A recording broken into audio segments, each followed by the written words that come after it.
Hey everyone, welcome back. Ready to dive into another fascinating book. We're tackling Outliers today by Malcolm Gladwell. Heard of it? Oh, yeah, it's a classic. Really makes you think about success in a whole new light. Totally. So, for anyone who hasn't had a chance to read it yet, we're basically digging into all the surprising things that contribute to someone becoming super successful. Gladwell argues that it's not just about talent. Yeah, like we all know someone who's super talented but hasn't quite reached their full potential, right? Exactly. So Gladwell dives into all these factors you wouldn't expect. Like he kicks off the book with this really interesting example, this town called Roseto, Pennsylvania. Back in the early 1900s, they had these crazy low rates of heart disease, like way lower than the national average. Right, and everyone thought it was their diet or something, right? Exactly.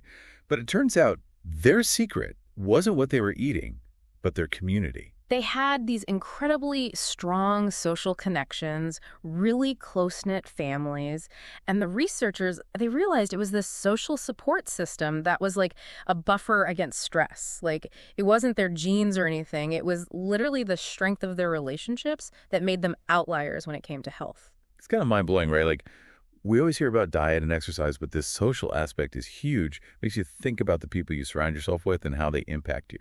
For sure. It's like this hidden factor we don't always consider. Totally. Okay, get ready for this next one, because Gladwell takes this sharp turn. He starts talking about the birthdays of elite Canadian hockey players. Yeah. And get this, a crazy number of them are born in January, February, and March. It's kind of freaky at first. You think, okay, is this astrology or something? Right. But there's actually a fascinating explanation. It's called the relative age effect. Right. Basically, those hockey players born in the earlier months of the year, they had a head start in youth leagues just because they were older, right? Even if those other kids were just as talented, those born earlier were bigger, faster, just more developed because of when they were born. So guess what? They got picked for the better teams, had those top-notch coaches, more practice. It's like this self-fulfilling prophecy. So it's not just raw talent. It's that early advantage that plays a role. It makes you wonder how often something like that happens in other areas of life. Oh, I'm sure it's everywhere. Like, are there relative age effects we don't even realize are shaping things? It's a really interesting concept. So we've got these hidden advantages, right? Yeah. But then Gladwell, he dives into this idea that's like almost common sense, but we rarely think about it. The 10,000-hour rule. Basically, you need a crazy amount of dedicated practice to master anything. Yeah, he makes a really strong case for it. Oh, totally. And he uses those great examples. Like, remember the Beatles? All those hours they played in Hamburg. Exactly. They were playing like 8-hour gigs night after night. That's how they got that tight sound. Right.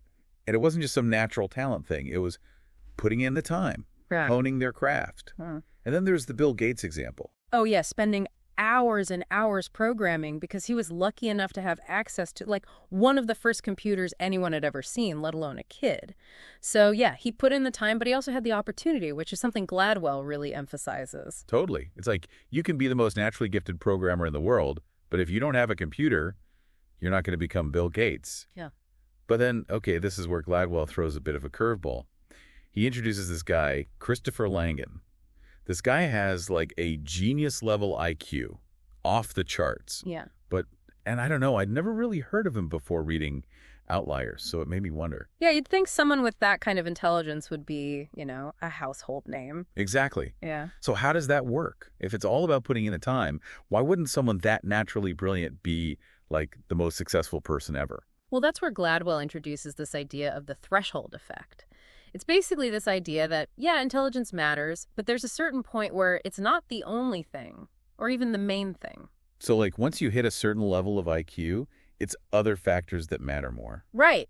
Like, how are your social skills? Do you know how to network, how to seize an opportunity when you see it? He calls it practical intelligence. It's like knowing how to work the system, not just being naturally gifted. Exactly.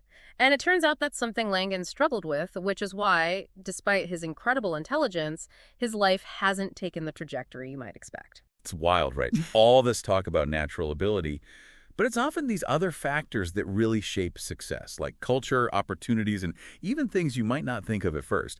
Gladwell dives into some fascinating stuff about how cultural background can influence someone's path. He uses Joe Flom as a really compelling example. This lawyer became a huge deal in the world of corporate mergers and acquisitions, right? Right. So Flom's story is a prime example of how culture, timing, and those unexpected opportunities can play a huge role. Yeah, he was Jewish at a time when most of the big law firms, the WSP-dominated ones, didn't really touch corporate takeovers.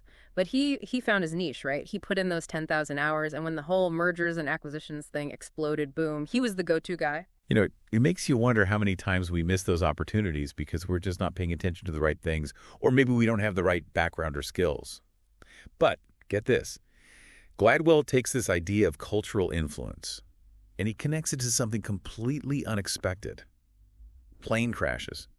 Specifically, he talks about Korean Air in the 1990s. Yeah, crazy, right? It turns out Korean culture, it has this high power distance index, which means, well, questioning authority isn't really encouraged. All right. That's kind of ingrained in the culture. So in the cockpit, co-pilots might be hesitant to challenge their captains, even if they're really concerned about something. Yeah, and this led to some serious problems, some aviation disasters. Wow. So you're saying that a cultural legacy could have a major impact, even in an area as technical as flying.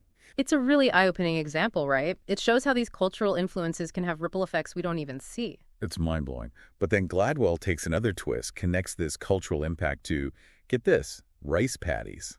Yeah, he explores this idea that the way rice is farmed in Asia, it could have an impact on work ethic and even mathematical ability. Rice paddies. That's a new one. Tell me more. Imagine rice paddies, not just as fields, but like intricate ecosystems. It's all about water levels, precise placement of those seedlings, constant adjustments. It's super complex, way different from Western agricultural practices. So you're saying it's not just about planting and harvesting, but also about this meticulous approach to making sure everything is just right. Exactly, and it ties into education. Gladwell suggests that the way math is taught in Asia, it's more practical, it's focused on patterns, and it could even be influenced by those rice paddy roots. In the West, we're often taught to memorize formulas, but maybe we should be thinking about the underlying principles more. So our cultural backgrounds might be shaping our approach to learning without us even realizing it. That's a crazy thought. It's a real eye-opener, right? Yeah. And it all connects back to those KIP schools that Gladwell talks about. Yeah. They've adopted a longer school year, and their whole approach is based on those cultural values of hard work and dedication, almost like those rice paddy farmers, right? It's amazing how all these factors can contribute to success, from our culture to our upbringing, the opportunities we're given, and even the way we learn. This has been a really insightful deep dive into outliers, and it's really made me think about success in a completely different way. It's more than just talent, that's for sure. It's all about that mix of hard work, the right opportunities, and the cultural influences that have shaped us along the way. So think about your own life. What were the advantages or disadvantages you've had? Think about those rice paddies that have shaped your approach to work or life, maybe even your education. Yeah, it's worth taking a step back and looking at those influences because they're often the things that shape our paths, for better or for worse. Thanks for joining me for this deep dive into Outliers. I hope you found it as interesting as I did. I really recommend reading the book. We only scratched the surface today. Until next time, keep exploring those hidden factors that shape our world.